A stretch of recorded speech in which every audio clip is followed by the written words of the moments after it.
Voy a dejar de compartir, pero queremos agradecer a todas estas personas que hacen posible estas transmisiones, por eso esta primera diapositiva.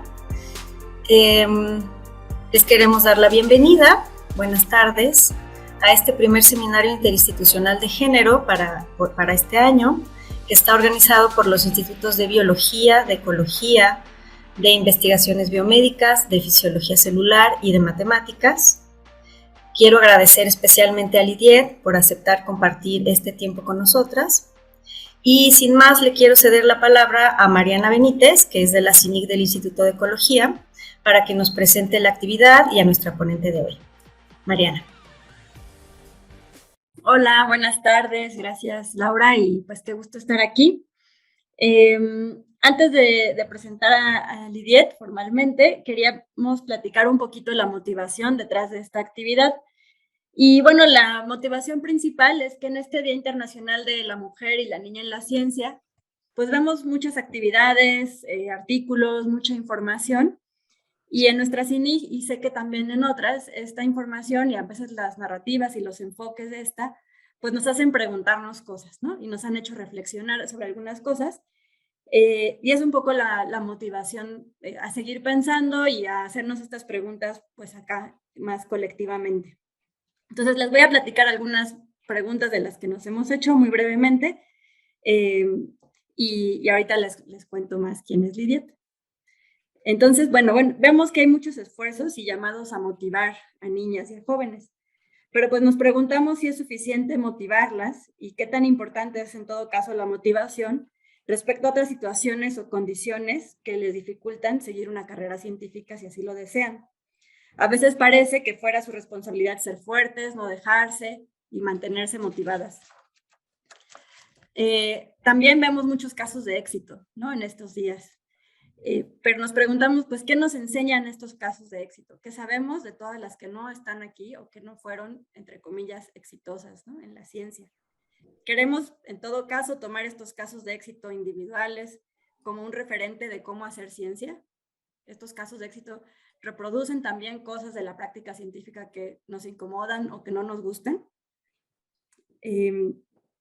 Y bueno, también vemos que las científicas tendemos en este día a hablarle a las niñas y a las jóvenes, ¿no? A referirnos a ellas. Pero pues también vemos que en muchos temas ellas llevan la delantera y nos preguntamos qué podemos aprender nosotras de ellas. Y por último, otra de las preguntas que ha surgido es qué pasa con las infancias que quisieran dedicarse a otras ocupaciones o profesiones, no necesariamente científicas, también muy importantes para la sociedad y que quisieran hacerlo de manera digna, ¿no? ¿Qué pasa con las niñas o los niños que quisieran ser campesinas, obreras, cuidadoras, etcétera? Entonces, bueno, estas son algunas de las preguntas que nos han surgido en estos días y a partir de los diferentes eventos que vemos. Y sabemos que Lidiet, pues, es experta en estos temas y en analizar narrativas de manera crítica y pensamos que sería buenísimo que nos pudiera, pues, acompañar hoy. Entonces, les platico rápidamente que Lidiet Carrión Rivera es periodista independiente y escritora mexicana. Sus investigaciones retratan la violencia en contra de las mujeres en México. Es autora del libro La Fosa de Agua, que documentó casos de feminicidios en los municipios de Tecámac y Ecatepec. Estudió Ciencias de la Comunicación en la Facultad de Ciencias Políticas y Sociales de la UNAM y actualmente estudia la maestría en Comunicación también ahí.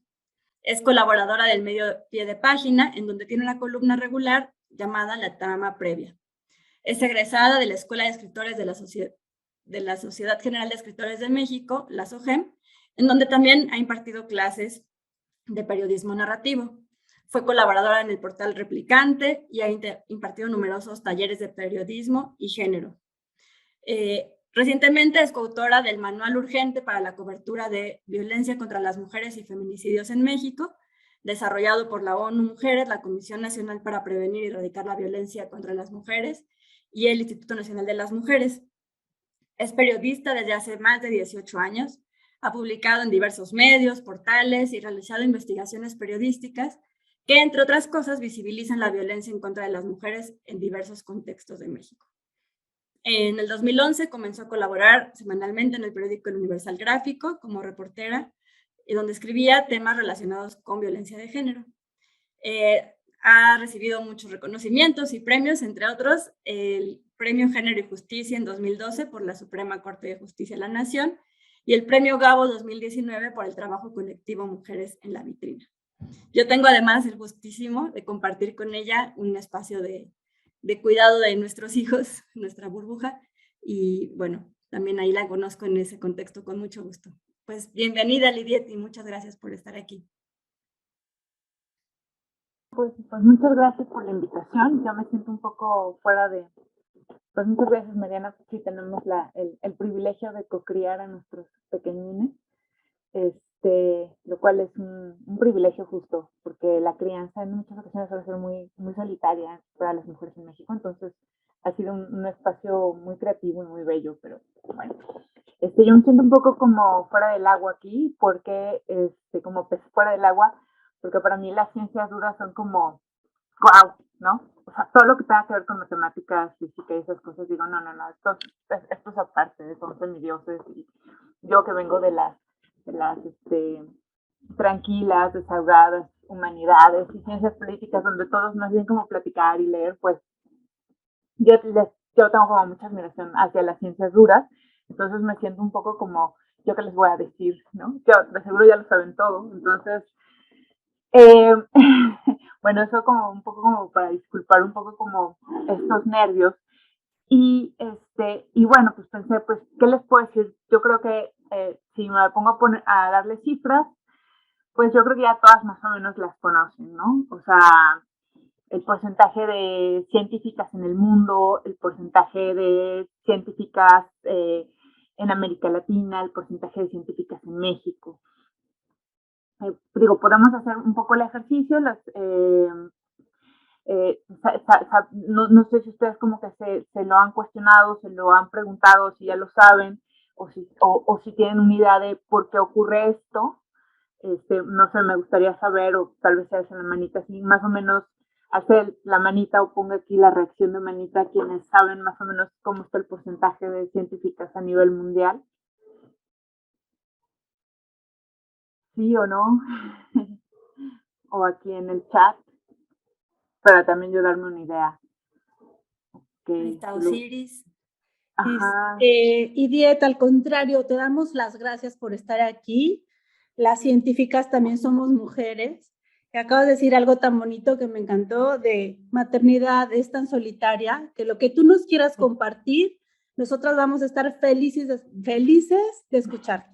No, claro, bueno, pero digamos lo que quería ver era para no hacer como una cosa muy básica de las mujeres en la ciencia, pero sí, miren, bueno, lo preguntaba porque si hay una reflexión, o si ustedes, digamos, la pregunta es si se lo cuestionan, menos del 4% de los premios Nobel son mujeres. Ese es un dato impresionante. No sé si ustedes, por ejemplo, en sus espacios de investigación, en los espacios de posgrado, lo cuestionan o se lo preguntan. Si hay un espacio en donde ustedes, como mujeres científicas, como también inclusive como hombres científicos, llegan a preguntarse esta situación, o si hay una discusión activa en las ciencias duras al respecto. Si esto tiene, si se los preguntan todo el tiempo, qué bueno, eso me da muchísimo gusto. ¿Ven? Porque soy fan de la ciencia dura, porque hacen preguntas, ¿cómo podemos llamar? Las preguntas que se tienen que hacer, ¿no? Voy a compartir un poquito ¿cómo se llama? Una pequeña presentación. Bueno, México en particular es algo muy triste, porque inclusive a nivel región América Latina, México ocupa lugares como muy malos en el tema de igualdad de género, ¿no? Por ejemplo, la tasa de mujeres jóvenes que no estudian ni trabajan, y vamos a poner esto de no estudian ni trabajan entre comillas, porque hay que ver, es de 33% en México. Y el promedio de los países de la OCDE es de 15%. Entonces, bueno, aquí dice, las mujeres tienen 4 veces más probabilidad de ser niñas en primera perspectiva, bueno, que un hombre en México.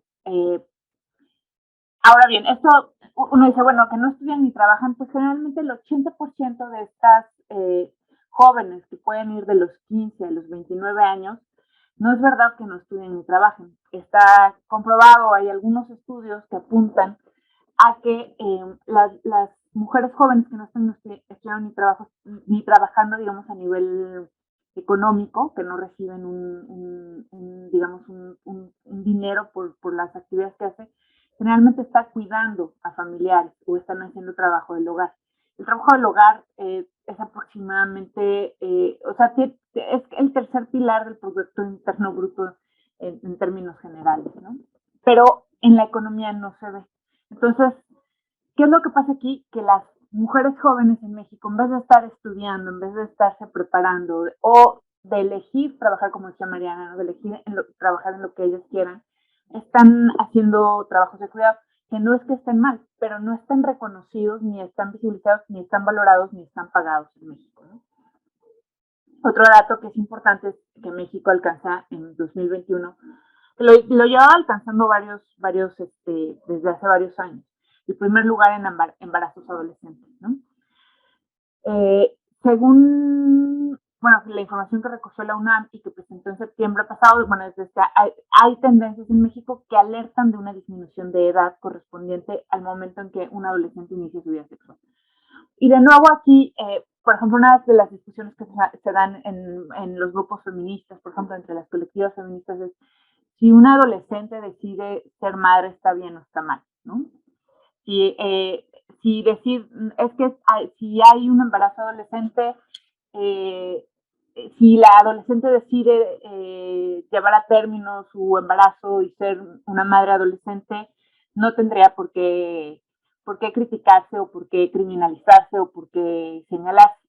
Sin embargo, cuando en todo un país va aumentando la carga de embarazos adolescentes, generalmente habla de que no hay otras opciones para esas niñas y adolescentes para tener un proyecto de vida. O sea, no es que el embarazo en sí está mal, no es que una niña o una adolescente en un momento dado, si tiene, no sé, digo, yo conocí bueno, un par de amigas en el CCH, por ejemplo, que saliendo del CCH a los 17 años tuvieron un embarazo y decidieron llevarlo. ¿No? O sea, sí había una situación compleja, sí les afectó en muchos aspectos, pero no es que sea un caso individual, no es que sea un caso en específico, sino es que hay condiciones sociales que están propiciando, que están generando que un porcentaje importante de la población de adolescentes decida de manera consciente o inconsciente tomar este camino. Y ahora bien, ¿qué pasa?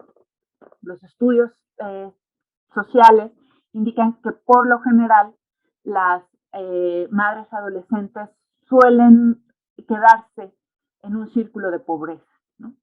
O sea, es decir, no es que ser madre en sí sea malo, pero si estás acabando la prepa o estás iniciando la universidad o incluso estás terminando la secundaria o iniciando la secundaria, ser madre en ese contexto es muy probable que concluya en que pues no vas a acabar ni tus estudios, no vas a tener oportunidad de desarrollarte de otra manera y esa pobreza además la vas a heredar a tus hijas e hijos. Y eso también está muy comprobado. Por ejemplo, denme un momentito porque parece que hay una llamada medio de emergencia, denme un segundito.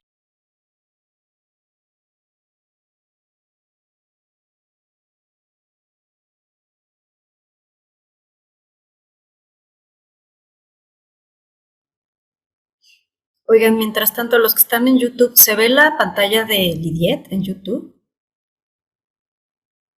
Es que no sé por qué yo no la veo. Sí, sí se ve. Ah, ok.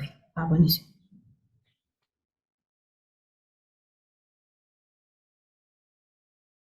Perdón, es que un asunto de un plomero, no de un electricista. Entonces, ¿qué es lo que vemos aquí? Que así, por ejemplo, como se reproduce así como se reproduce, por ejemplo, el embarazo adolescente, se va reproduciendo la falta de oportunidades, tanto para niñas como para niños, y más acuciosamente en niñas, ¿no? Y México tiene desde hace unos, más o menos, aproximadamente 15 años, no solo es que vaya avanzando o que vaya avanzando de manera muy lenta para resolver estos problemas de equidad o de igualdad de género, sino que ha ido retrocediendo. O sea, imagínense, o sea, ¿por qué en el siglo XXI, en vez de avanzar en estos temas, vamos retrocediendo, ¿no? Esa, yo creo que es una pregunta que podríamos hacernos. Ahora bien, ¿qué, qué, qué ¿cómo se llama? ¿Qué tiene que ver todo esto con mujeres en la ciencia, no?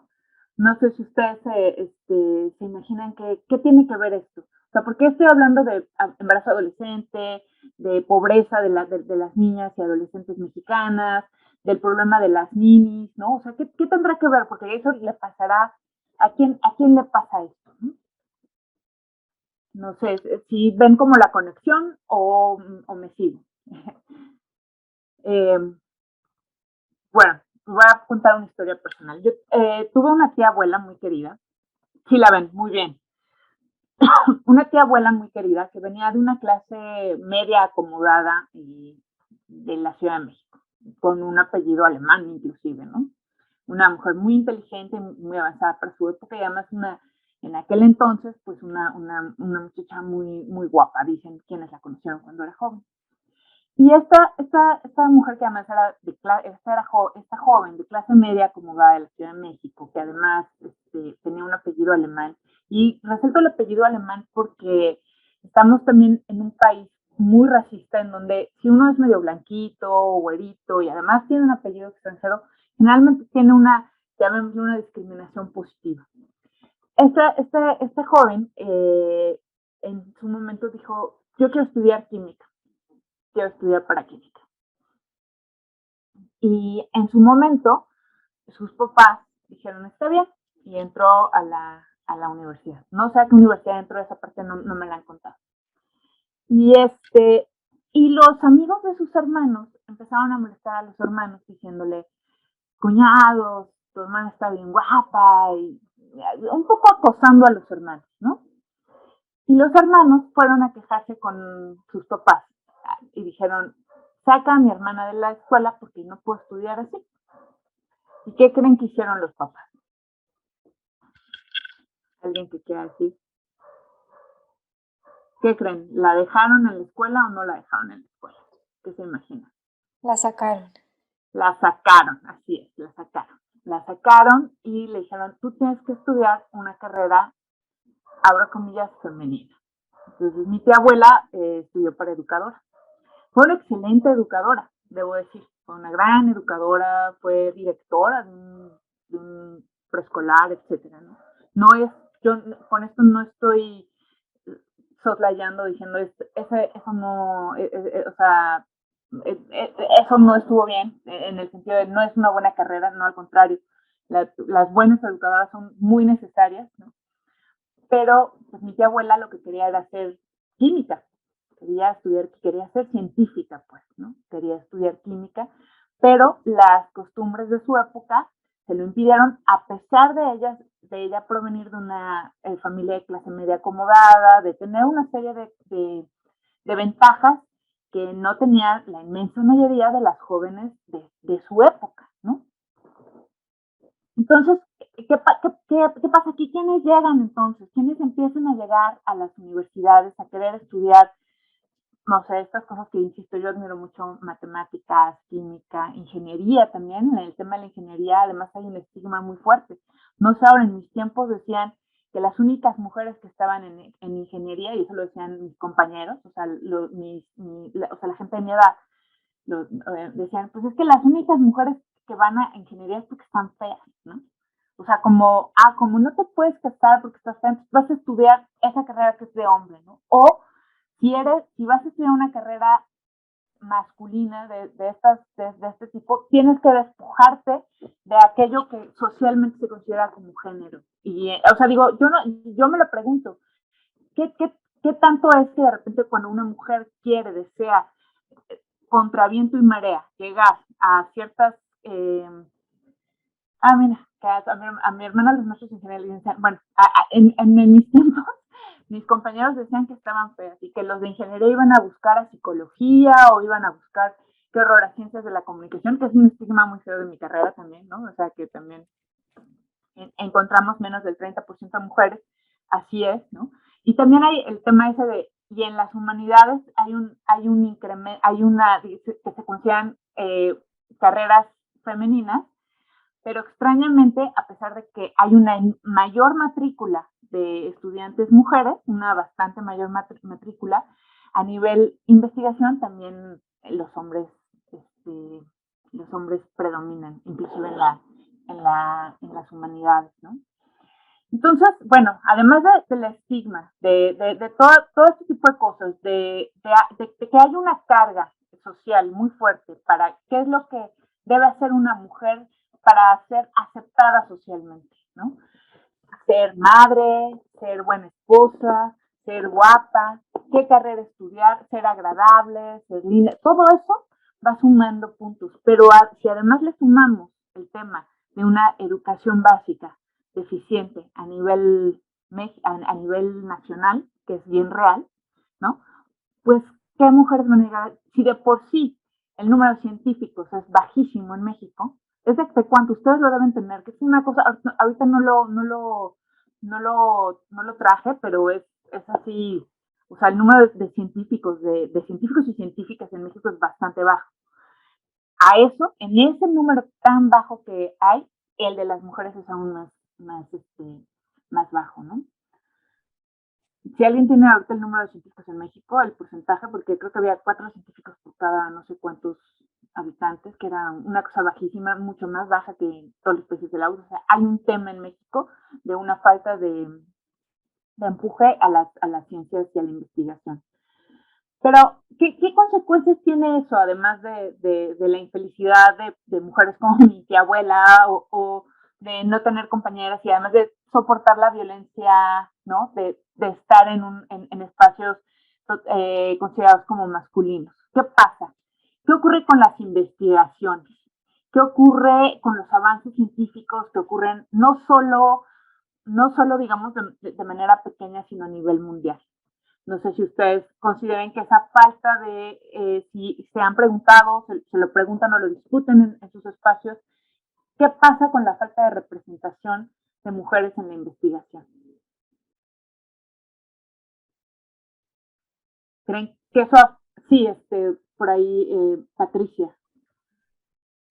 Gracias, pues hemos discutido incluso entre los institutos aquí reunidos que puede llevar a sesgos en la producción o en la generación de conocimiento científico.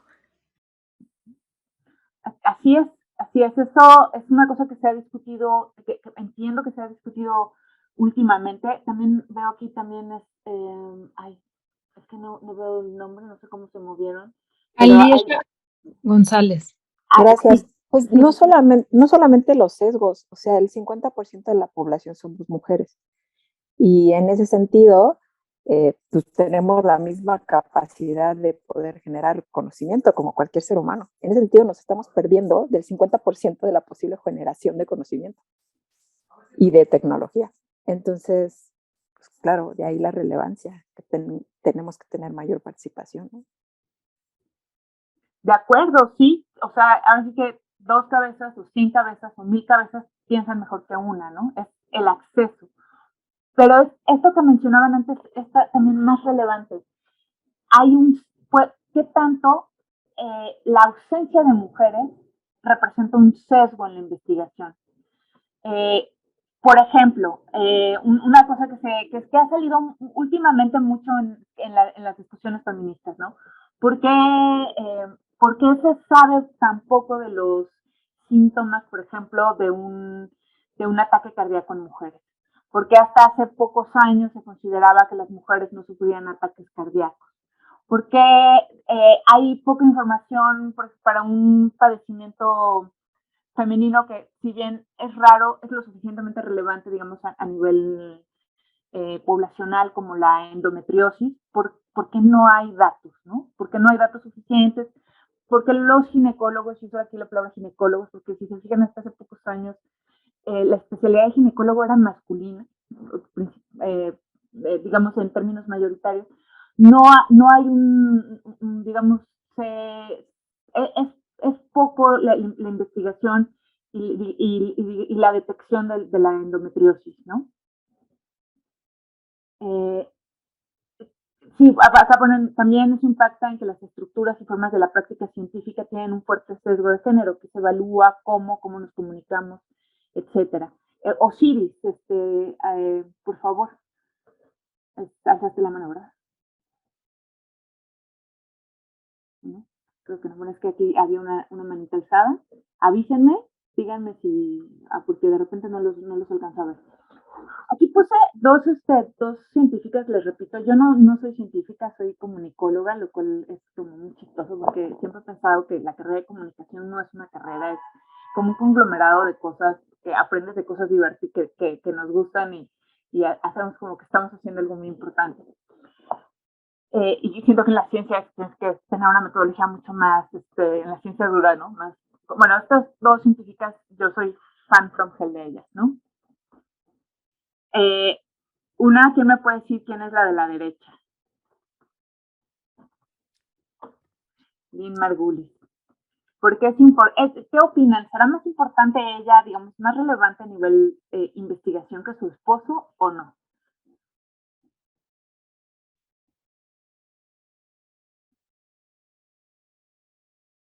Ella es más importante. Bueno, y también su esposo, la difusión también es importante, pero sí, digamos, es más relevante, ¿no?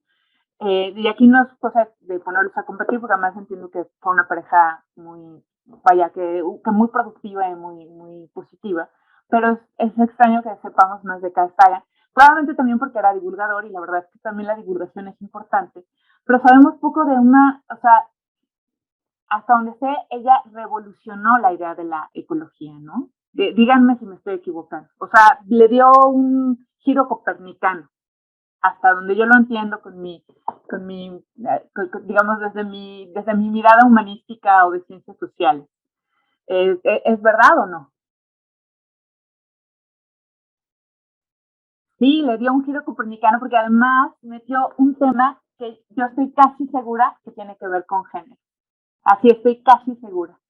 La parte interesante del género es que generalmente hablamos como de todos los estigmas y las cargas que tenemos las mujeres por haber sido criadas como mujeres. Pero los hombres también tienen una construcción de género que es su masculinidad y esa idea patriarcal. De la astrobiología, eso lo mencionan acá, seguro, necesitamos muchos artículos de científicas que nos expliquen estas cosas. Entonces, ella dice que en la evolución, más importante que muchas cosas es la cooperación. Extrañamente, aquí vamos a pasar un poco al área de las ciencias sociales. La cooperación es un valor asociado con qué tipo de personas, con qué género. La colaboración, la solidaridad, el te cuido, me cuidas. ¿Quién se hace cargo de eso? Lo pueden poner el femenino, ¿verdad? Eucariotes no sé qué sea, me van a tener que explicar. Pero, y la contraparte, digamos, la antítesis de la colaboración, la cooperación, el me cuido, ¿cuál es en términos, digamos, de valores científicos? La competencia. ¿Qué había prevalecido en los análisis de evolución hasta antes de Margulis?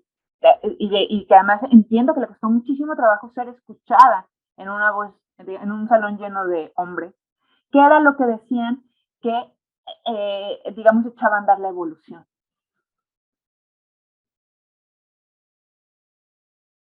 La competencia, ¿no? La ley del más fuerte. ¿Me equivoco o no? ¿Alguien? ¿Me equivoco?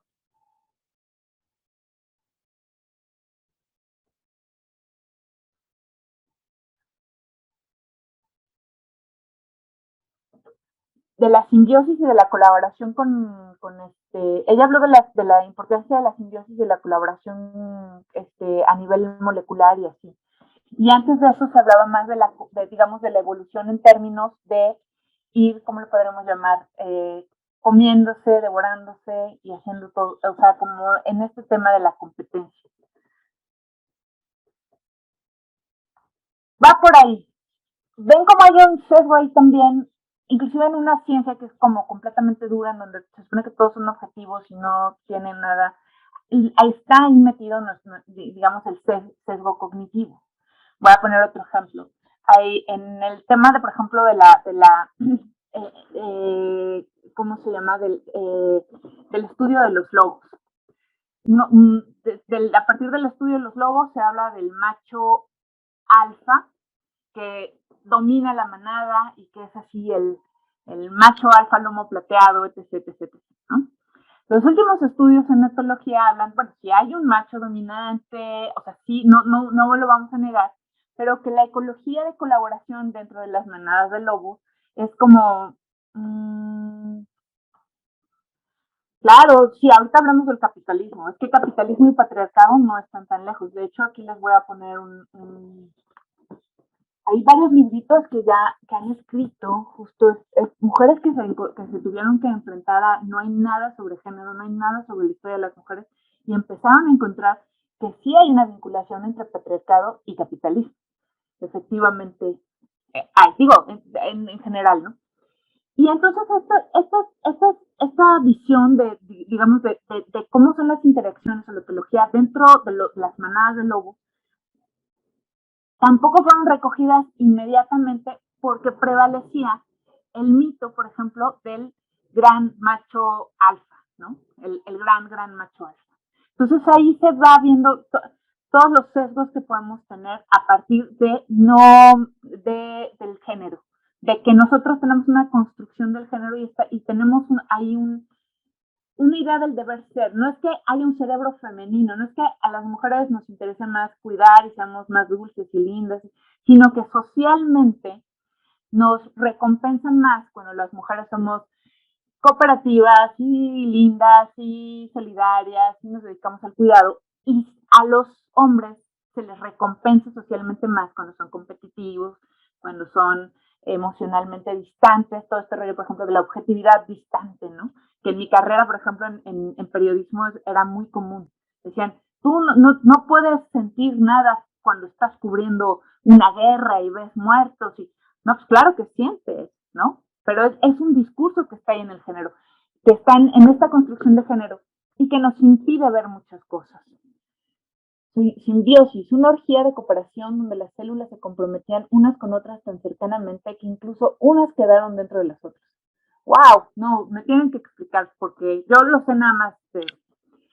Bueno, la otra, no sé si conocen a la otra científica, a esta que está aquí a la izquierda.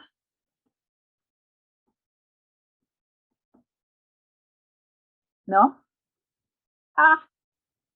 Bueno, esta científica no la ubican. Es que, bueno, hice una trampita porque ella es psicóloga social, pero usó métodos de ciencia dura para desarrollar la terapia conductual más eficiente y que también revolucionó prácticamente desde Freud la idea de la psicoterapia.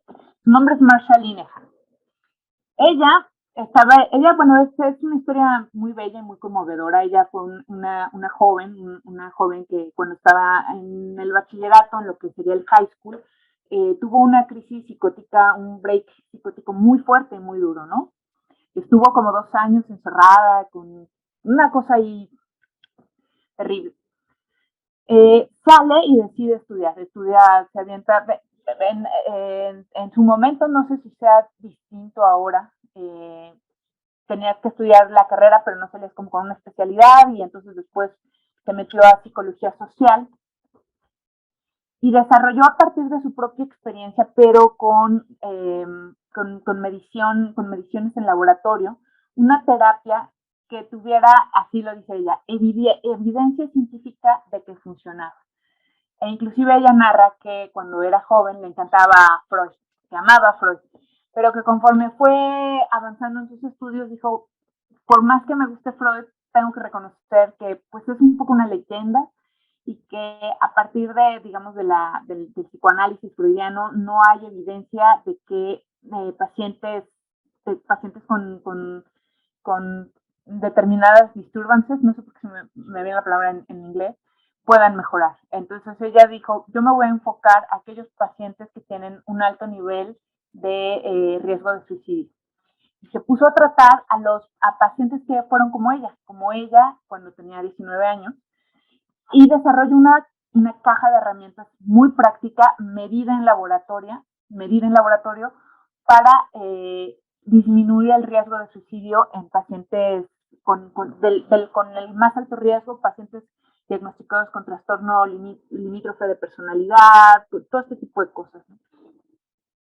Hace esto, ella es la responsable de que el mindfulness ¿cómo se le dice en español? Imagínense el mindfulness, como no es meditación, pero es como atención plena, que se utiliza en terapias de todo tipo, atención plena, exacto, tenga evidencia científica de que funciona y haya sido adoptada no solo en psiquiátricos o en clínicas de salud mental, sino también en las escuelas, en las universidades, para mejorar el rendimiento mental, etcétera. Es gracias a ella que lo hizo con análisis de laboratorio. ¿Y saben cuántos años se tardó en que el departamento de psicología, Freud, súper freudiano, con su obsesión por el palo y todo eso, le hicieran caso? Marsha Linehan, ahorita les pongo. ¿Saben cuántos años se tardó? Ahorita le busco el nombre porque si no se los voy a escribir con... Es maravillosa, yo soy su fan porque además tiene una autobiografía muy, muy dulce que va explicando cómo fue aprendiendo todo esto. Efectivamente, se tardaron 20 años en empezar a tomarla en serio. Por supuesto, ella jamás pudo decir, ay, dejo de compartir, están viendo mi búsqueda en... Ya lo puse ahí, Lidia, si quieres. Sí, perfecto. Muy bien. Ella, por supuesto, jamás pudo decir que ella había sido paciente psiquiátrica porque sabía que si decía que era paciente psiquiátrica jamás le iban a tomar en serio en el departamento de salud mental. Digamos, Dios salió del closet como paciente psiquiátrica cuando llevaba 30 años de reconocimiento, una cosa así. Que ese es también otro mito, otro enorme mito justo del género. ¿Cómo se les dice a las mujeres, por ejemplo, cuando son muy vehementes o algo, o empiezan a pelear? ¿Cuál es el que siempre dicen? Histéricas, está loca, ¿no?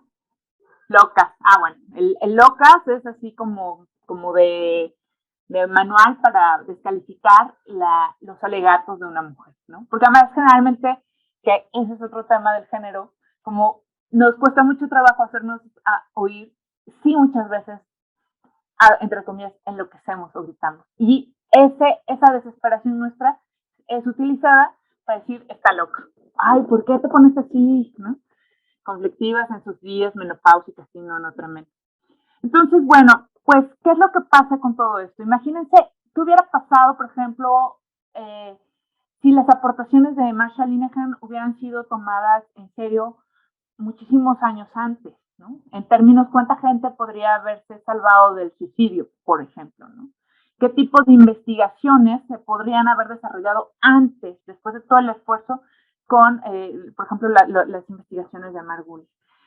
Pero además, ellas son las que llegaron, ¿no? Llegaron por un enorme esfuerzo personal, en muchos casos por un apoyo de la familia excepcional, se ha ido abriendo el camino, pero ¿cuántas mujeres, como mi tía abuela Esperanza, que pudieron haber aportado algo en temas tan importantes y tan relevantes para el desarrollo de un país, nunca llegaron? Y no solo hace 40 o 50 años, ahora, ¿cuántas jóvenes de 15, 16 años no tienen ninguna posibilidad, ningún apoyo dentro de su familia para plantearse el estudiar una carrera tan demandante? Porque además sé que son carreras en donde hay que estudiar un montón y que te tienes que dedicar exclusivamente a eso durante mucho tiempo antes de ver los frutos. ¿Cuántas mujeres mexicanas, cuántas jóvenes, niñas, mujeres mexicanas podrán hacerlo en los próximos años? Y esa sí es una pregunta para usted.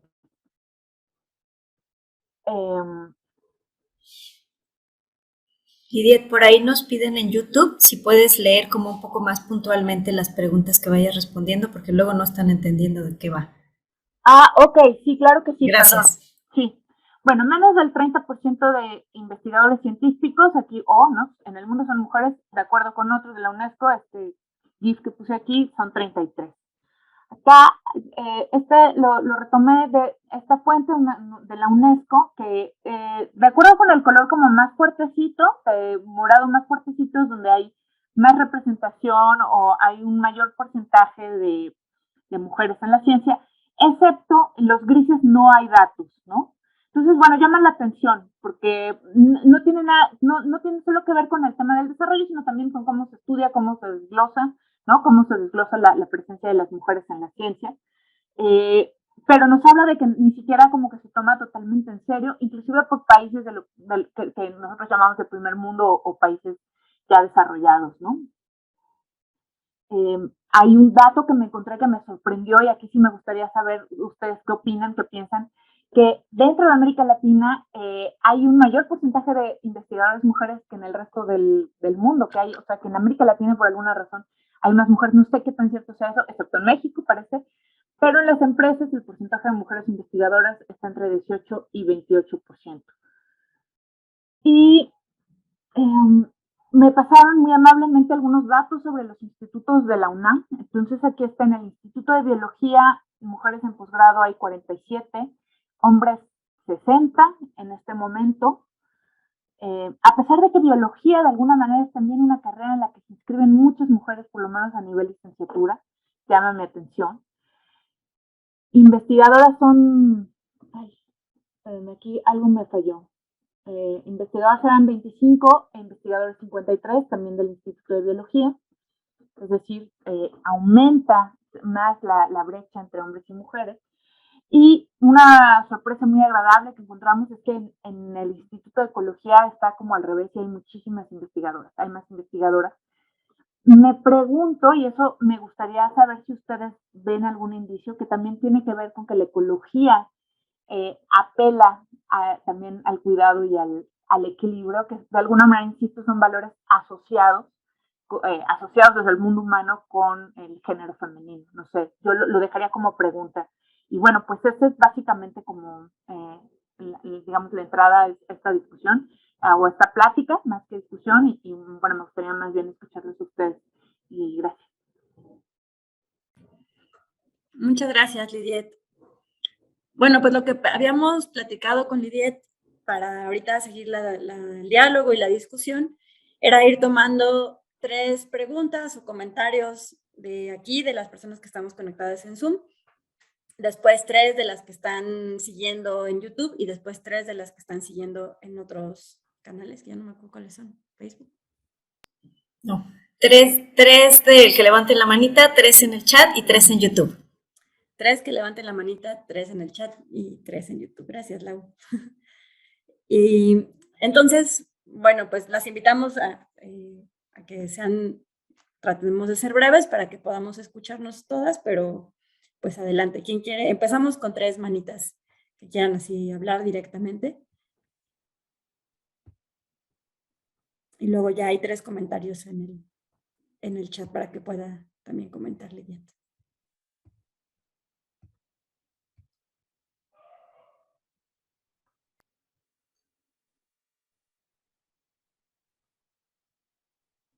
Ya tenemos por ahí una manita, Fuensanta. Sí, bueno, yo quería aprovechar, me conecté a esta sesión porque le reenvié a una amiga un cartel que era yo creo que era ingeniería de la UNAM sobre STEM, diciendo que las niñas también hacemos ingeniería. El título era la ingeniería también es cosa de... La ciencia y la ingeniería también es cosa de chavas. Esa palabra también me molestó mucho y es una del tipo de cosas que se están haciendo por el Día de la Mujer.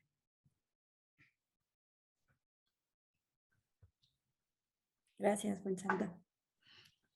Vamos a tomar otras 2 participaciones aquí y luego ya nos comenta Lidiet. Si no hay, nos seguimos con las del chat. Te digo 2 del chat, Lidiet. Está lo que comentó ahorita Fuensanta, Y acá en el chat decía,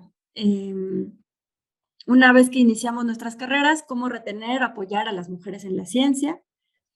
Y otra, en el Instituto de Investigaciones Biomédicas, estamos casi al 50, pero en categorías menores. Y yo confirmo eso también para ecología. Okay. Ay, pues es que, no, pues yo quisiera decirles que para pasar una receta, la verdad es que no lo sé. A ver, una cosa que es muy importante es esto que mencionaba de las mujeres también cuentan en la ciencia, ¿no? Que es un poco como, sí, tú también, ¿no? Y que se relaciona un poco con una pregunta que vi por acá, como relaciona el capitalismo patriarcado, perdón, sí, Calibán y la bruja. Perdón, me distraje. El tema de cómo hacer una representación de las mujeres científicas, cómo acercarse a las mujeres jóvenes, a las niñas y a las adolescentes, cómo retenerlas. Creo que va por muchísimos lados. Uno sí es la representación, pero no solo de las mujeres, es que, por ejemplo, algo que he visto ahora, justo que tengo un niño pequeño, tiene otra tía que se fue a Inglaterra a hacer un posgrado, le traía unos libros preciosos de ciencia, o sea, unos libros, y resulta que esos libros eran impulsados por las instancias inglesas, pues, ¿no? No sé exactamente qué ministerio o qué editoriales, para atraer a las niñas y a los niños a la ciencia. Entonces, y también de Estados Unidos, entonces había historias de la primera mujer que investigó a los tiburones, ¿no? Específicamente para mujeres, pero también había muchos cuentos muy bien hechos por pedagogas y pedagogos, por expertos digamos, en cómo acercar la ciencia a la infancia, y muy bonitos, muy bien hechos. Y me decía su tía, es que además son muy baratos allá. Acá un libro de estos es carísimo, ¿no? No es accesible para el grueso de la población. Más del 50% de la población mexicana está, digamos, es una categoría de pobreza, pues, o de vulnerabilidad, ¿no? Entonces, por un lado eso, por el otro lado, o sea, es decir, hay un problema sistémico además que tiene que ver con que no se le da apoyo a la ciencia en términos generales.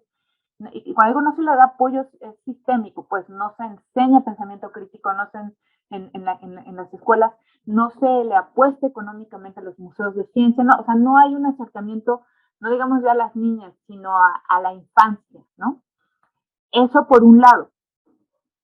Y entonces, al momento de la representación, las mujeres también hacen esto, es terrible, pero además es un error que ocurre muy seguido porque no hay perspectiva de género en las campañas, digamos, en las campañas de difusión de políticas públicas. Voy a poner un ejemplo que es todavía más desastroso. No sé si ustedes se acordarán o habrán visto hace unos 10 años una campaña de apoyo a la lactancia materna que sacó el gobierno de la entonces jefe de gobierno Miguel Ángel Mancera. Salía con unas modelos o actrices, ¿no? De televisión famosas, con el torso desnudo y con un bebé, y decía, dale, y así con un cuerpazo, ¿no? No les des el pecho, no les des la espalda, dales el pecho, no les des la espalda, ¿no? Entonces todas las feministas decían, bueno, pero, o sea, si el problema de lactancia materna es mucho más complejo que la mujer que no quiere perder la figura o no quiere, o le está dando la espalda a su hijo, ¿no? Poner la responsabilidad en la persona, en la mujer individual, en el individuo, de un problema que es estructural. Entonces ahí la pregunta es, ¿qué políticas públicas hacemos? No solo qué nueva campaña qué nuevos letreritos ponemos en la UNAM, ¿no? Diciendo las mujeres en la ciencia también contamos. O sea, sí hay que discutir esa parte que tiene que ver con la imagen, pero también lo más importante, que es lo que nunca se discute en este país, es qué políticas públicas, cómo realmente levantamos el nivel, cómo realmente ponemos el dinero donde tiene que estar para que haya niñas y niños que se interesen por la ciencia y que tengan también un poquito más peso y además, en particular, niñas y adolescentes que no se vean atravesadas por todas estas violencias específicas, que terminen abandonando, desistiendo o que ni siquiera se planteen la posibilidad de hacer una carrera así, ¿no? ¿Quieren que tomamos algunos comentarios de Facebook? ¿Algunas preguntas o comentarios del Facebook? Digo, de Bueno, YouTube, perdón. ajá, de YouTube, bueno, nada más antes para pasar con la última parte de los de Zoom, tenemos otro que más o menos como pregunta lo mismo, ¿no? Que cómo afrontar esta tendencia hegemónica masculina de colegas que buscan y tienden a invisibilizar los méritos o la participación de mujeres. Y ahora paso con Ireri para que nos lea algunos comentarios o preguntas y ya nos respondas un ratito. Hola, buenas tardes. Pues en YouTube aún no tenemos preguntas, pero tenemos un par de comentarios que se hicieron al inicio de la charla. La primera es de Mayra Silva, que dice, somos muy pocas y con pocas oportunidades de llegar a altos mandos. Y por otro lado, Daniela Camillanes Elizalde nos comenta, yo digo que en vez de criticar la decisión de llevar a cabo un embarazo en la adolescencia, se deben analizar los motivos que llevaron a la persona a tomar esa decisión.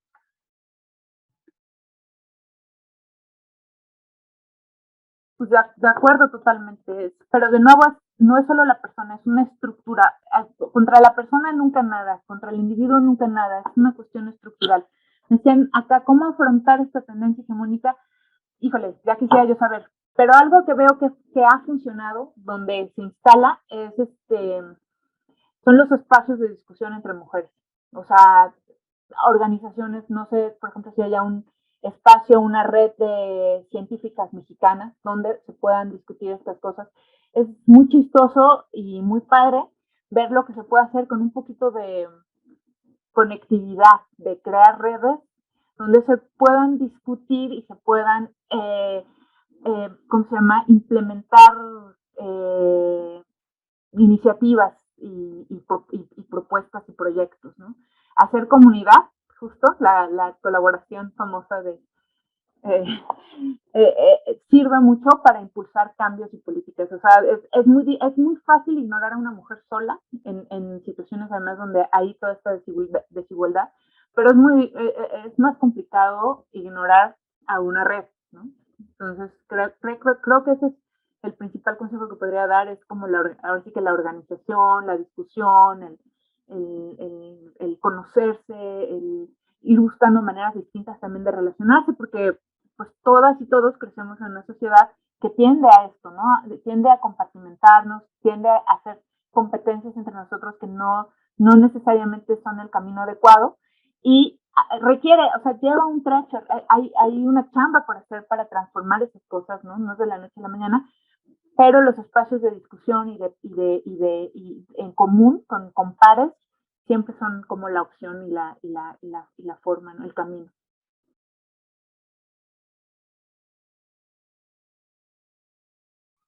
Gracias, Lidiet. Había aquí otro comentario en el chat de Antígona Segura que dice, lo que habría que ver respecto a los números de hombres y mujeres en los institutos es qué niveles ocupan las mujeres, porque en el escalafón suele suceder que hay mayor porcentaje de hombres en los niveles más altos del escalafón, aunque el porcentaje de mujeres en total sea mayor. Y bueno, quizá agregando un poquito lo de Antígona, y hay otras cosas, ¿no? También, por ejemplo, el acceso a espacios, el espacio, los tamaños de los laboratorios, a diferentes tipos de recursos, pues son cosas que también creo que vale la pena ahí pensar. Sí, no, de acuerdo. No, yo no había pensado en el tamaño de los laboratorios, pero sí, o sea, efectivamente es mientras más altos, donde hay más poder, se concentra más esa desigualdad, esa brecha. Yo no sé si ustedes han leído Un cuarto propio de Virginia Woolf, es un ensayo muy bello, ella pues, hace 100 años ya, explicaba cómo en la universidad femenina la cena era así un caldo transparente, insípido, todo pobre estaba, ¿no? Y que en la universidad masculina, no recuerdo qué universidad inglesa, no recuerdo ahorita cuál era, no, que cenaban súper bien, que tenían una chimenea maravillosa, el calor en su sala de fumar y ella explicaba que para hacer, o sea, que sí había, y que en aquel entonces decían sus pares escritores que una mujer escritora era como ver a un perro bailar, que lo hacía muy mal, pero que era prodigioso verlo, ¿no? Y decía, pues sí, a lo mejor nos falta mucho en literatura escrita por mujeres, porque traemos todo esto, ella decía, traemos todo esto detrás, tenemos esta opresión que no nos deja, pues, ¿no? Y que tampoco nos consume también intelectualmente ver y denunciar esto, y no podemos dedicarnos al arte esteticista y bello, ¿no? Pero además, para hacer arte, pues tienes que tener dinero para irte a un viaje a París, para enamorarte y que te rompan el corazón y llegar a un piso, un departamento donde nadie te esté molestando, con un cuarto propio en donde puedas escribir, ¿no? Entonces, todo eso es muy bello, pero me frustra mucho que no ha cambiado y sí ha cambiado. Ojo, también, esta es una parte que es muy importante y que, bueno, aquí ponen en el chat, es muy bello lo que dice Virginia Woolf, pero me frustra mucho que el problema que se plantea en su libro no ha cambiado mucho. No ha cambiado mucho, pero también ha cambiado, sí ha cambiado, y en otros países ha cambiado. Entonces, porque otra cosa que sí he aprendido, y eso lo he aprendido de los movimientos sociales en general, es que la esperanza siempre hay que tenerla. O sea, no una esperanza desconectada de la realidad, como la que puede ser de te voy a rezar a mi Dios y se va a arreglar, sino cuestan mucho trabajo los cambios, pero los cambios se efectúan y sí se puede hacer, ¿no? Entonces, sí, digamos, no desesperen, no se desesperancen tampoco, ¿no? Sino hay que organizarse y discutir y ver en cada comunidad qué se puede implementar. Pues eso. De acuerdísimo con eso. Martina, ¿hay algún otro comentario? Digo, Ireri, ¿hay algún otro comentario por allá? No, por el momento no tenemos comentarios en YouTube. Bueno, pues no sé si aquí alguien más quiera comentar de quienes estamos conectadas ahorita aquí en el Zoom. Por ahí el de Ceci Rosen, ¿sí lo leyeron, Mariana? Sí, lo comentó Lidiet, pero a ver, si quieren, por si se me fue. A mí me gustaría saber qué diagnóstico haces de cómo se representan las mujeres científicas en los medios mexicanos y cómo crees que podría modificarse esa representación. Pues no me queda claro ni siquiera si hay representación de las científicas en los medios mexicanos, porque además ni siquiera, era un poco lo que mencionaba, ni siquiera hay mucha representación de la ciencia en los medios, ni en los libros, ni en los espacios de divulgación. Ahí, en tema de divulgación estamos como muy, que creo que es un tema al que habría que meterle muchísimo si realmente queremos cambiar el panorama del país.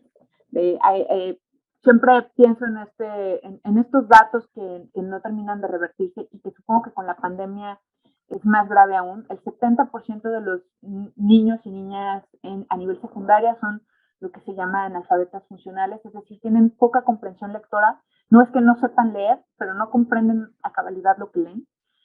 Entonces, más allá de la representación, por lo menos en México, es que no hay ni siquiera representación. O sea, en términos de educación a nivel básico y secundario, tenemos una crisis muy grave, pues que yo no he visto que haya cambiado mucho en los últimos años.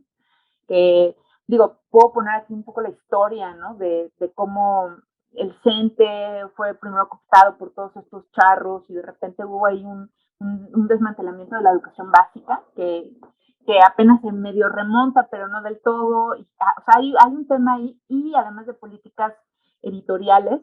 En México, por ejemplo, esto lo sé porque me gusta mucho, ¿no? Me encanta meterme a las librerías, siempre ando viendo las novedades. Mi hijo no me dejará mentir, odia que haga eso. Yo prefiero meterme en una librería siempre, a ver qué están vendiendo. Y en México hay mucha producción, por ejemplo, de literatura infantil. No siempre la mejor, porque también hay un poco, no sé si les pasa en ciencia, pero en humanidades pasa, hay una mafia que tiene como cooptados todos entonces ves los mismos apellidos, entonces no está llegando lo mejor de la literatura infantil, de la que se pudiera escribir en México, pero bueno, pero hay mucha oferta, pero no vas a ver libros de ciencia infantil. O sea, los que ves son generalmente traducciones, vienen de editoriales extranjeras, muy poquitos de ciencia, y generalmente muy enfocados a cosas muy, o sea, no hay no hay esta idea de ciencia como lo que es todo, que son métodos muy elaborados para encontrar cosas que son maravillosas. Los digo, yo los hallazgos científicos los veo maravillosos, ¿no? O sea, cuando justo con mi hijo aprendí tanto del mundo abisal, Mariana no me dejará mentir, ¿no? Nos hicimos expertos del mundo abisal, de cosas que apenas están viendo, que existen, o sea, que se han encontrado hace apenas 10 años, 15 años, ¿no? Y ese asombro, hay muy poco de la producción en literatura infantil, muy poca producción que contagie ese asombro para las infancias. Entonces, pues ya representación de mujeres científicas, híjole, ¿qué narrativa qué narrativa entonces podemos hacer para las jóvenes? Les contamos las violencias que sufrimos, les contamos lo bonita que es la ciencia, pues todo, lo bonita que es la ciencia, lo difícil que es y organizarse. Es que grupo humano que no está organizado, que no tiene espacios de discusión, es muy difícil realmente que pueda transformar su realidad, ¿no? Sí, había también aquí un comentario de Antígona y un poco en ese sentido, ¿no? De la importancia de organizarse. Decía gracias por el comentario sobre la esperanza. A veces en realidad es muy agotador lidiar con la violencia institucional. Sí, es terrible. Es muy feo. Sí. Osiris dice, ¿crees que si hubiera una mayor divulgación sobre la ciencia y sus científicos cambiaría la percepción? Es que la gente no sabe para qué sirven los científicos. Sí, bueno, es que me interrumpí. Cuando hablaba del 70% de analfabetismo funcional, había también ¿cómo se llama? Un dato que decía que los mexicanos no confían mucho en la ciencia y que confían más en los hierberos tenemos un pensamiento mágico que por un lado a mí vaya, que me encantan las historias fantásticas, lo encuentro muy padre, pero que sí habla de una ausencia de pensamiento crítico fundamentado, ¿no? Y esto tiene también razón de ser, no es que la gente sea tonta, o sea, hay cosas como más complejas en términos de comunicación que sí que han propiciado que, digamos, en la población mexicana haya cierta desconfianza. Desconfianza, más que desconfianza como un sentimiento de ser ajeno a esta realidad, ¿no? Y yo sí creo que no solo con una mayor divulgación, ¿no? Pues también con una mejor divulgación, ¿no? Que hubiera un proyecto más acabado, sí cambiaría la percepción, pero también se requiere dinero, ¿no? También se requiere dinero en mejorar la calidad de las escuelas, en abrir nuevas escuelas, en fin, o sea, es complejo. Y también en el tema de cómo sostener a estudiantes, ¿no? A nivel licenciatura entiendo que pues son carreras que no te permiten tener un trabajo, un side job, ¿no? De medio tiempo, como tal vez sí puede ocurrir un poco con las humanidades. Entonces también plantear todo este tipo de cosas para hacer proyectos más inclusivos, ¿no? Porque además la ciencia sí es un no solo por lo bonita que es la ciencia, que sí es muy bonita y apasionante y maravillosa, pero además permite el desarrollo y el cuidado de muchas otras cosas, ¿no? Sí, aquí en el chat están fluyendo recomendaciones de algunos libros. Hay 2 recomendaciones. Sobre una de ellas también comenta Antígona, o sobre el tema me parece, que el libro de Mis pies tienen raíz fue un libro en el que colaboró como parte de una colectiva llamada Cúmulo de Tesla. Tiene como centro a Sor Juana, pero con un acercamiento diferente. La mayoría de las mujeres son de Latinoamérica. Por ahí están levantando las manitas. Berta. Sí, bueno, a mí me gustaría acabar así con un comentario muy optimista, porque yo creo que la ciencia, bueno, primero decir que está repitiendo nosotros que las ciencias duras de las que somos parte nosotras en este chat son muy difíciles y hay que estudiar mucho y es muy sacrificado. Yo creo que también hay que empezar a dejarlo de decir, porque yo creo que en las ciencias sociales también se trabaja mucho, se estudia mucho, se lee muchísimo, ¿no? Entonces, primero quitarle a las ciencias ese halo de, ups, solamente aquellos muy inteligentes y todo. No, las ciencias son igual que otras disciplinas y lo importante es que te guste. Y cuando te gusta, se te hace muy interesante, muy divertido, te diviertes realmente. Es una actividad muy creativa y yo creo que nosotros en el ámbito científico debemos empezar a decir eso, ¿no? Por supuesto, no creer que todo es miel sobre hojuelas, ¿no? Vamos a tener que batallar y trabajar duro y todo, pero yo creo que hay que empezar a dejar. Yo también tengo amigos de las ciencias sociales que siempre dicen, uy, no, ustedes de las ciencias duras, no, ustedes sí son inteligentes.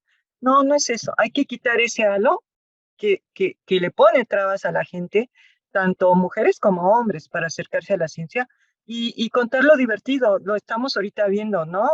Que los animales del fondo del mar, que la simbiosis, que no sé qué.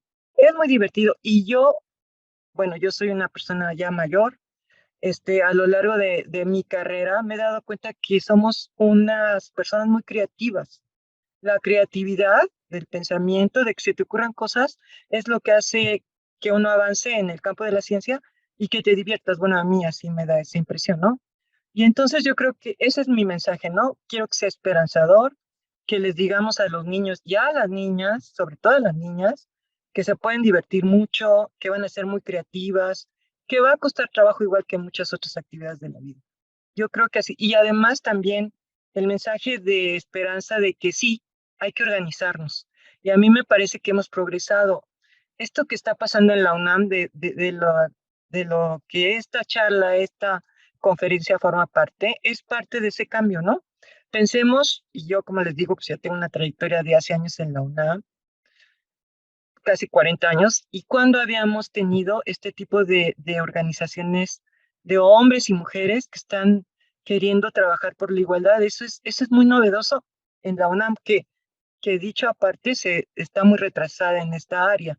Pero bueno, algo sucedió y ya está aquí.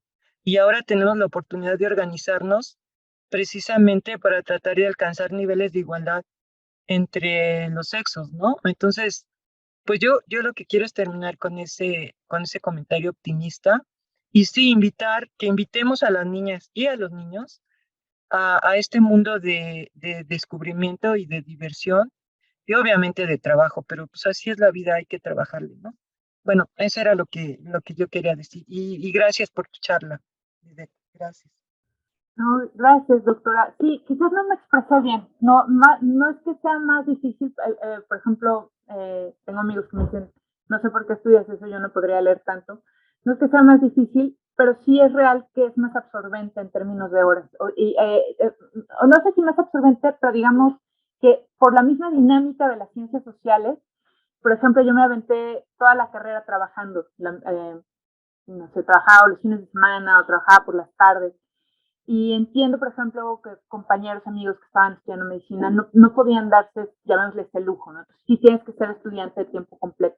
Me refería como más a ese tipo de cosas. O sea, que hay dinámicas más absorbentes que de pronto en ciencias, llamémosle, no duras o disciplinas no duras, puedes ir como... puedes ir mezclando o puedes alejarte y luego regresar y eso no ocurre con este otro tipo de disciplinas que son como más cuadraditas. Pero sí, de acuerdo, que sí hace falta decir que son muy divertidas. También hay un tema, por ejemplo, justo de la enseñanza de las matemáticas, ¿no? Y de acuerdo con eso, ¿no? O sea, dejar de espantar a la gente. Pero sí pensar que en términos de que funcione hay que tener una infraestructura de entrada para justo que no haya un abandono por expectativas también que no se pueden cumplir, ¿no? En un momento dado. Hay unas manitas de Ireri y después de Gabriela. Y ya tenemos un par de comentarios en el chat de YouTube. Judith Karina Posadas Hernández dice, considero que los sesgos de género sí pueden influir en la decisión de las mujeres para estudiar carreras científicas. Por ejemplo, al cuestionar nuestra capacidad de comprender temas complejos. Y por otro lado, Gabriela Araujo nos comenta que el Día Internacional de la Niña y la Ciencia en México surgió en 2015. Nos dice también, yo llevo poquito más que eso interesada en estos temas de promover y entender por qué no hay más mujeres en las carreras STEM y creo que las cosas sí han cambiado de 2014 para acá. pero también mi optimismo, y sí sé que nos falta mucho, pero sí creo que las cosas van cambiando mucho más lento de lo que quisiéramos, pero sí han cambiado, no en México, sino universalmente.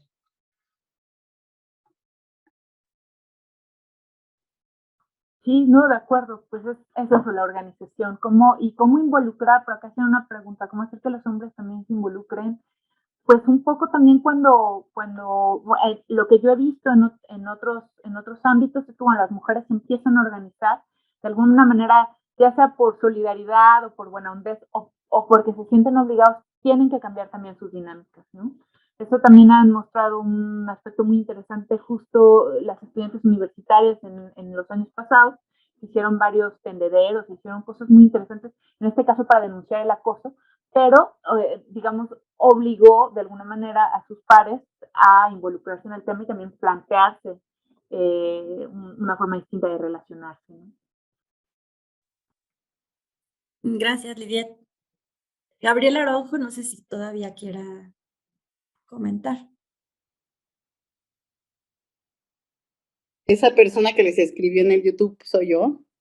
Efectivamente, híjole, Lidia, hoy me va a costar un poquito decir esto, pero estamos llenos de estereotipos y yo creo que hoy tú misma tienes ciertos estereotipos de la ciencia que hay que trabajar un poco. Entonces, sí es muy importante, concuerdo totalmente con Berta. Yo llevo, o sea, en serio, es impresionante, el Día Internacional de la Niña y la Mujer, con todo y sus cuestiones cargadas sociales que podemos analizar, lleva 6 años de haberse creado. Hace 6 años no se hacía nada en el 11 de febrero, muy poquitas cosas. Ahora estamos llenos de iniciativas a nivel mundial. O sea, yo formo parte de un comité internacional de mujeres matemáticas y tengo 1000 iniciativas en un mapa que no sé cómo acomodar. Entonces, todo esto sí ha ayudado muchísimo. Yo entiendo que nos falta mucho, entiendo que hay que involucrar a los hombres, pero llevamos una carrera, o sea, estamos haciendo esto. Yo en este momento soy presidenta de la Sociedad Matemática Mexicana. Es un puesto de poder, o sea, sí es muy importante reconocer, y por eso lo quiero decir con apoyando lo que dice Berta, que el trabajo que todas hemos estado haciendo sí está visible ya de 6 años para acá. Y el que están haciendo ustedes como comisión es impresionante, como reunión de comisiones, es un boom increíble. Entonces, a mí sí me desconcierta un poco escuchar lo mismo que escuchaba hace 6 años. No estamos en el mismo lugar, no estamos, y vamos avanzando, aunque sea un 0.0003%. Pero sí es muy importante decirlo aquí, porque si no, entonces, ¿qué vamos a hacer? O sea, yo llevo 6 años metida en esto, 7, y les juro que estamos avanzando, si no, no sería la presidenta de la Sociedad Matemática Mexicana. Entonces, pues nada más era eso. Creo que hay que echarnos más porras, porque además tenemos muchas redes, o sea, todo lo que tú dices es cierto. Son redes, lo que construye son las redes entre nosotras. Entonces, bueno, perdón si fui o sea, como intrusiva, pero creo que es muy importante decirlo. Y felicidades a todas, hacen un trabajo increíble.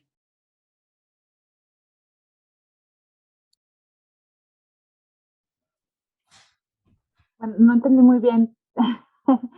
Sí, dije algo, pues lo que dije es que había avanzado y no había avanzado. En fin, por ejemplo, en el caso de feminicidios, que es el tema que yo más cubro, pues por supuesto se han hecho muchos avances, ¿no? O sea, creo que pero siempre se habla de hacer más y... No, a lo que me refiero con estereotipos es esto, cuando tú dices lo difícil que es la ciencia, lo cuadrados que son nuestros cerebros, o sea, de alguna manera ese es un estereotipo, o sea, todo este rollo de que la ciencia es súper difícil y entonces nosotros, o sea, yo también trabajé toda la carrera y todo el doctorado. O sea, no es, eso también hay que romperlo un poco porque es mucho estereotipo de que los matemáticos, imagínate qué más estereotipo que ser matemática. O sea, bueno, nunca dije que fueran cuadrados, y si dije algo así me disculpo, ¿no? De hecho no, perdóname si yo estoy diciendo, o sea, nada más hay que reflexionar, o sea, lo que te digo es, vamos a invitarnos a reflexionar todos, pues, en nuestros imaginarios, nada más, o sea, no es crítica, te juro que no es crítica, es una plática constructiva, no sé qué piensen los demás, pero no te estoy criticando a ti, siento que es muy social esto, pues, sigue siendo. No, claro, no, yo entiendo, insisto, no, para nada. Yo empecé con mucha admiración, porque lo encuentro, o sea, yo sí creo que es muy padre. No sé si le parece muy difícil, pero sí es muy absorbente. O sea, eso, perdón, y no quiero ser como el negrito en el arroz, pero es bien real. O sea, un estudiante de ciencias sociales puede estar, y no lo digo de manera despectiva, o sea, es por la dinámica de trabajo. O sea, voy a dar un ejemplo muy personal. Cuando yo estaba decidiendo que iba a estudiar, una de las áreas que me interesaba, por ejemplo, era medicina. Quería estudiar psiquiatría, me parecía muy interesante. Pero la realidad es que en mi casa no había dinero. Entonces, sopesé 5 años de medicina, más la residencia, más después el año de especialidad, más todo lo que tenía que hacer, sin dinero no lo iba a poder hacer. Entonces dije, estudio una carrera que sea menos demandante en términos de tiempo. Y no lo digo por cuadradas, pero es que o sea, entiendo, es verdad, hay un prejuicio y hablaba un poco también que esto tiene que ver también con una cuestión estructural que tiene que ver con una deficiencia en la educación básica, pero sí es real que para ciertas carreras se requiere una infraestructura económica y se requiere una infraestructura económica que te permite estudiar un cuarto propio. Si uno está viendo, por ejemplo, como yo, que decir, vivía en un cuarto de azotea y tenía que, o sea, es difícil realmente pensar en estudiar, por ejemplo, una carrera como medicina, ¿no? Es lo que estoy tratando de decir, y eso es también una cosa que se tiene que hablar también con los que dicen la realidad, porque si no es un poco una esperanza, o sea, sí, si yo pude, todos pueden, sí, si yo pude, todos pueden, es y no, porque entonces dejamos de ver la parte estructural, que es la que nos preguntamos, ¿por qué hay un 3% de premios Nobel? ¿Por qué hay un 70% de analfabetas funcionales en secundaria? ¿Por qué hay un 70% de mujeres niñas en México? ¿Por qué tenemos una de las tasas más bajas de educación a nivel superior en la OCDE, de las más bajas? ¿Por qué hay una deficiencia o una falta de oferta en educación superior de calidad en México? ¿Y por qué hay una prevalencia de universidades patito? Entonces, digamos que una parte entiendo, ¿no? Y sí, pues sí, no quisiera generalizar ni sonar a que es ajeno, pero es ajeno en la realidad mexicana, por todas estas razones. Entonces, y por supuesto que han hecho un trabajo muy importante, esta discusión es importante, pero también es real que sigue habiendo un 70% de analfabetismo funcional a nivel secundaria, cuántos niños abandonaron la educación durante esta pandemia, cuántas mujeres a la ciencia van a entrar. No es que no se haya hecho nada, pero hay que partir de un digamos, pues sí, de una evaluación real, material de los hechos, no solo de la buena intención, porque si no se vuelven a caer otra vez como en estas campañas de no les des la espalda, dales el pecho, o las mujeres también contamos en la ciencia, ¿no? O sea, que está bien, que es válido, que es parte de la discusión, pero que es real que las situaciones son muy distintas dentro del país. Gracias, Lidiet.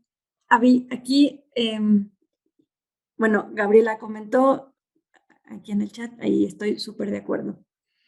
Gracias, Gabriela, también por tus comentarios. Y Osiris tiene la manita levantada.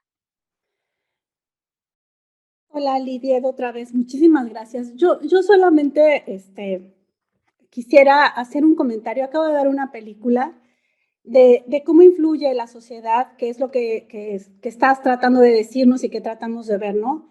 La sociedad también influye muchísimo, pero también esta película que acabo de ver y que me sonó muchísimo, tiene que ver con cómo las científicas también, para poder entrar en un mundo científico, y eso, bueno, yo lo he hecho, por ejemplo, y quizá muchas de nosotras, no usábamos el lápiz labial, o tenemos este estereotipo de que si eres científica no te debes de peinar, o si eres bióloga, por ejemplo, pues tienes que no usar tacones, ¿no? Muchas cosas de estas. Y a mí lo que resalto de esa película, porque aparte eran científicas de diferentes edades, de diferentes colores de piel, que les había costado muchísimo, y algo que me encantó, que también es la percepción de la sociedad, pero nosotras también, para encajar en esa sociedad y llenarnos como de puntitos, es que la ciencia necesita que seas tú mismo, ¿no? O sea, no hay parámetros para hacer ciencia. Yo puedo ser bióloga y llevar unos tacones como los que he llevado siempre, o pintarme la boca, y eso no tiene nada de malo, ¿no? Y no tenemos que cambiar para hacer ciencia ni para ser científicas. Y claro que la sociedad de afuera sí nos ve de una manera rara, y rara entre comillas, ¿no? Mi abuela, por ejemplo, o mi papá y mi mamá no sabían qué hacía un biólogo, ¿no? Me decían, ¿y esos para qué sirven? Pero no es su culpa en realidad, ¿no? Es porque pues no saben para qué es un científico, cuando somos héroes ahora, hoy por hoy, con la pandemia, el desarrollo de las vacunas, o sea, todo eso que la gente afuera no sabe. Ese era mi comentario.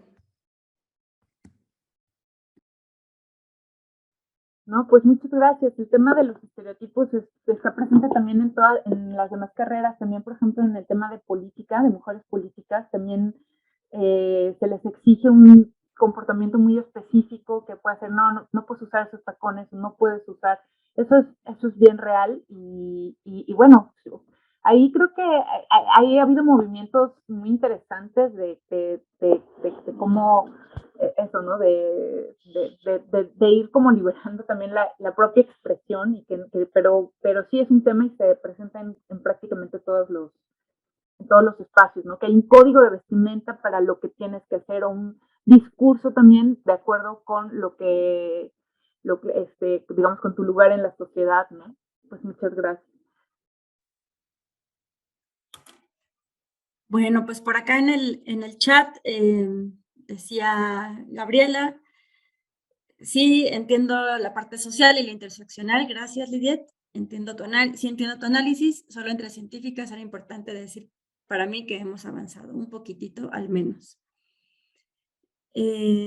Hablaban de Talentos Ocultos, supongo que es una película transmitida ayer como parte de las actividades de este día, y que mañana habrá un debate al respecto. Hidden Figures en inglés. Pues agradecen, Irma, tu plática, Lidia, y efectivamente creo que ya vamos a ir cerrando, a menos de que alguien más. Antígona, creo que sería el último comentario. Vas, Antígona. Gracias, Mariana.